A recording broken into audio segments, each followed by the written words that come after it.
Hey there, it's Olivia Savannah here from Olivia's Catastrophe, and I'm very excited to do something entirely new on my channel, and that is to give you a Christmas gift guide if you want to gift books to different kinds of people.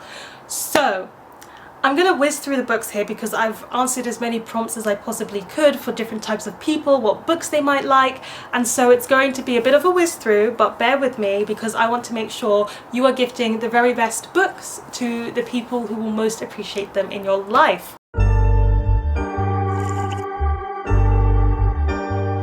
If you've got a politics friend, a person who likes all of the politician-y stuff, the book that you should give them is Nothing But the Truth by The Secret Barrister. So this is The Secret Barrister's memoir, and The Secret Barrister is someone who's anonymous, and they talk about what the UK law system is really like. And a lot of politics and how we determine our politics does have to do with the law system within the country that is kind of grounding and contributing to the political situation.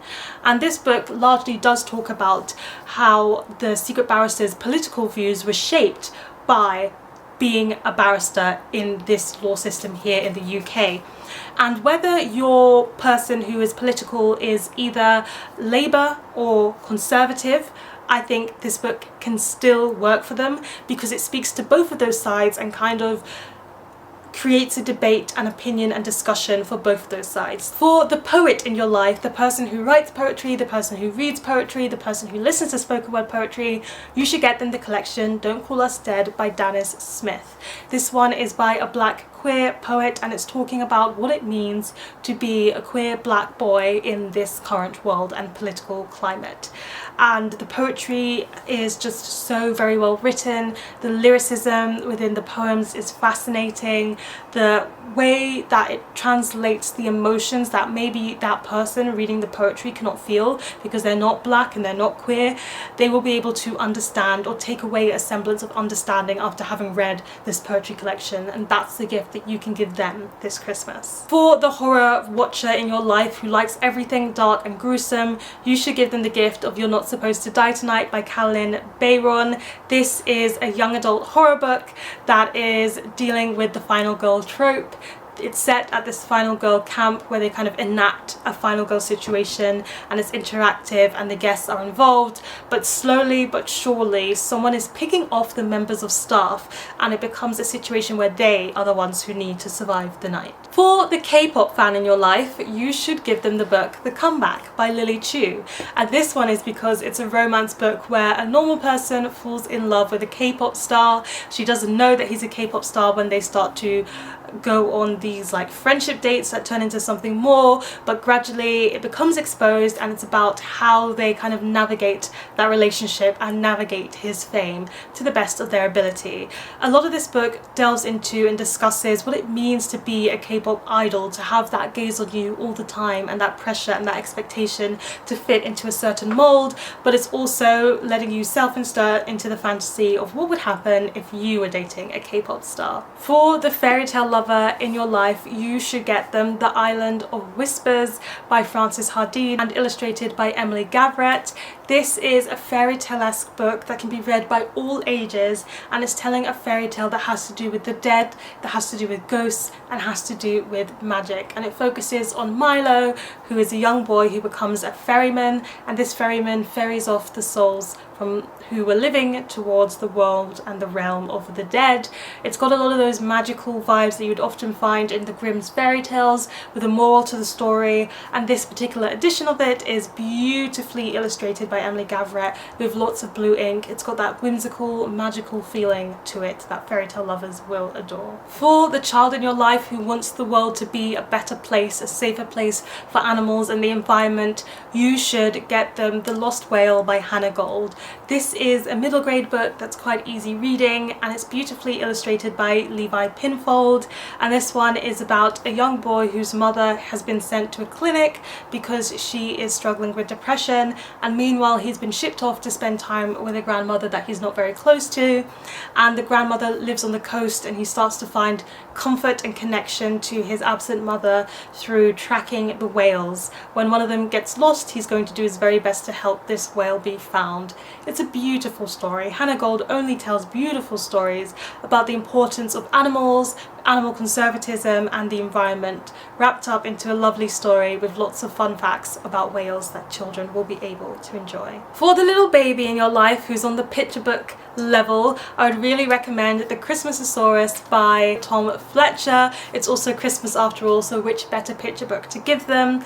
This is a picture book entirely told in rhyme about a young boy who wants a dinosaur for Christmas, and he gets the next best thing. The Christmasaurus appears on his doorstep, and the Christmasaurus is trying to help Santa fly his sleigh. It's beautiful. We've got a disabled main character, and that representation is very much there on the page and in all of the lovely illustrations. It's magical, it's whimsical, it's fun to read because it rhymes, and I love what this series has done on the middle grade level for disability representation, but it's also very nice to see it being brought to a picture book. And just because I can, I'm going to recommend a second picture book for all of you ones who are giving to babies in your lives, and that is going to be You Can Do Anything Tyrone by Lenny Henry. And this is a beautiful picture book where we've got a black main character. It's a young boy who's spending a day with his grandfather, and he tells his grandfather, "I just can't do it." And his grandfather proceeds to show him all the ways in which he can if he tries. The colours in this one are really beautiful and bright, and I just love how it talks about how you can really do anything and the options are limitless. You've just got to put in a bit of effort and put in a bit of hope. For the gym goer in your life, I recommend the book Power by Poorna Bell. This is a non-fiction book where Poorna Bell talks about how she got stronger physically, but also through getting stronger physically, also got stronger emotionally. She talks a little bit about how grief spurred her onto this journey, but also she does a lot of research into what it means to be a woman who's trying to become stronger. She tries out different sports. She considers lots of intersectional elements about what it might mean to be trans and trying to find fitness within your body, what it might mean to be disabled or elderly, and also trying to find fitness and happiness within your body and chase those positive endorphins. And I just love the way that she was so inclusive in her study of what it means to go to the gym or how to be fit in other ways. But also, if you've got one of those people who is like me, a yoga lover and a yoga practitioner, I'd also recommend the Yoga Manifesto. This one is a manifesto, so it starts off as a bit of a memoir where she talks about her experience with addiction and how yoga helped her through that, but she also goes into some of the things that you might not know about the history of yoga, where it originated, what it means to truly practice it, but also she doesn't shun the fact that yoga has transformed and transmuted into something else, and she talks about the different types of yoga that you can do, how they can be beneficial to you, and how they really helped her with not only her fitness but also her mental health.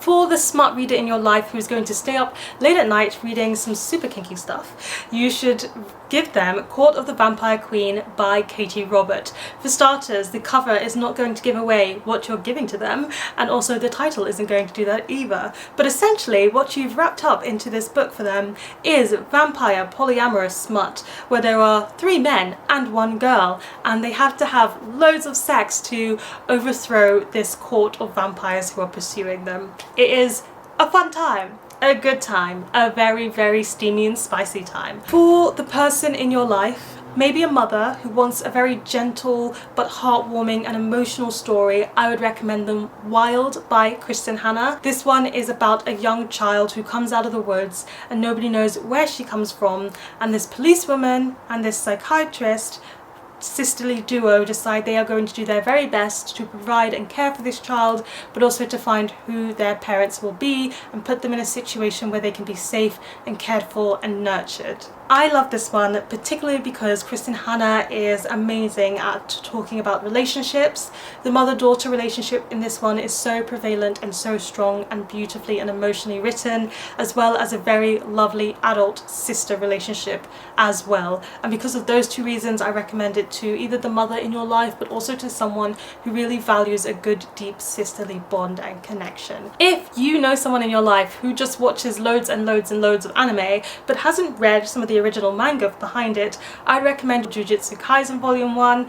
JiuJitsu Kaisen has to do with these people who use demons to fight evil and learning how to do that, especially as there is a particular demon who is trying to come back to life, and it's only by collecting lots of elements of this vessel that that they can overcome it. For your best friend, especially if your best friend is female, I recommend giving them To My Sisters, which is by a podcasting duo. In this one, they look at what it means to be a good friend and what it means to be a friend in multiple different relationships and different ways.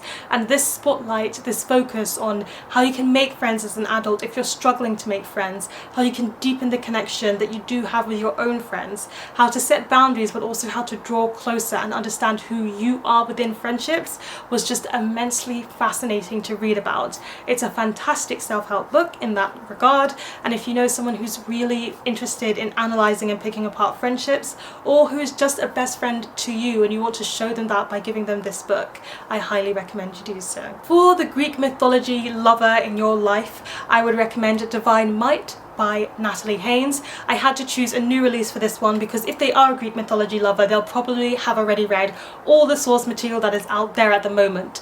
But this one came out towards the end of this year in autumn, and it's where Natalie Haynes goes through the Greek goddesses in the myth and talks about them. She not only focuses on the familiar Greek goddesses, but she also looks at some of the ones who don't get as much of a spotlight, like Hestia, the Furies and the Muses, and I can guarantee that even if they've read chock tons on Greek mythology, there is still going to be something new for them to learn in reading this book. For the friend who loves a good debate, they are always talking about philosophical discussions and social situations, and they love to pick apart people's choices, I would recommend you give them Rootless by Crystal Appiah. This one is talking about two people. One of them's a man, one of them's a woman, one of them's British, one of them's Ghanaian, one of them really wants to start a family, and one of them doesn't want kids at all, and they happen to fall in love. And it's about what it means to not want kids while your partner wants kids, how do they have those discussions, how do they navigate their relationship with this turmoil. And it's a fantastic literary fiction book that really makes you think, that might make you rage, that might make you question the morals that you've already put in place and you thought were secure. For the chef in your life, I had to recommend the 20-Minute Vegan Cookbook by Callum Harris. I have been using this all through this year and I absolutely love it. I wholeheartedly personally recommend this. Whether your chef or cooking friend is vegan or not, it's a good one just for giving them alternative things to make. There's a lot of creative recipes in here. There's a lot of staple ingredients, so it's not like you're breaking the bank in order to make all of the recipes in this cookbook, and it makes dinner fresh, exciting, healthy, and something new every single day. I really, really recommend this for the people who love to cook. For the cozy reader in your life, we're going to give them some graphic novels that they can curl up with and read very quickly. So I'd recommend Chef's Kiss. This is a graphic novel that has to do with culinary arts and trying to find out who you want to be after you finish from university. It brings all of the cozy cooking vibes, but also shows a really nice friendship at its core as well. And then I would also recommend them The Tea Dragon Society by Kay O'Neill, and this one is about these dragons that help produce tea, and our lovely main character learns how to look after them and care for them. And it's super sweet, super heartwarming, and a very quick read as well. And now for some of the teenagers, we can't forget them, they need to be reading as well. So for the teen thriller reader who loves a good mystery, who loves a little bit of something dark, I'd recommend The Proom Boys by Nick Brooks. This one is about 3 black teenagers at a very elite private school who get blamed for the murder of their principal, and it's down to them to figure out who has really done it. This does a very good job of showing the different perspectives, delving into some of the cultural background that they each have and how they are perceived and seen as criminals just because of who they were when things happened. And then also for the teenager in your life who might like things a bit more romantic for their reading, but also are really here for ideas that challenge them and concepts that challenge them, I'd recommend My Mechanical Romance by Alexine Farrell-Falmouth. This one is a young adult contemporary book about a young girl who doesn't have much interest in university. She's struggling with the divorce or the separation of her parents, and she's just been thrown into this new school where it turns out she's actually very good at at robotics. But it's very hard for her as a girl who is a bit of a slacker to break into the mold of the robotics team, because they don't understand why a girl would need to be there, and also the school's golden boy is quite controlling and has a lot of stereotypical views. So if they want something that will challenge their minds a bit, be injected with some feminism, but also have a very cute romance at its heart, that is the book that I recommend gifting them. There you have it. I know I absolutely whizzed through those, but I wanted to recommend you gifts for the various people in your life over this Christmas period. If you want a prompt, or you've got a certain person you're thinking of gifting something to and you can't think of something, but maybe I might be able to help you, leave a comment down below with whatever that prompt is. And if you're watching this, do take a look at any other prompts people leave, because maybe you can help out and recommend a book or two here as well. My question to you though is, what book do you most want to see under your Christmas tree this year? Give this video a thumbs up if you enjoyed it, hit the subscribe button if you want to see more, and don't forget to hit that notification bell to be updated every time I have a new video. And you know what they say, onwards and upwards. Excelsior!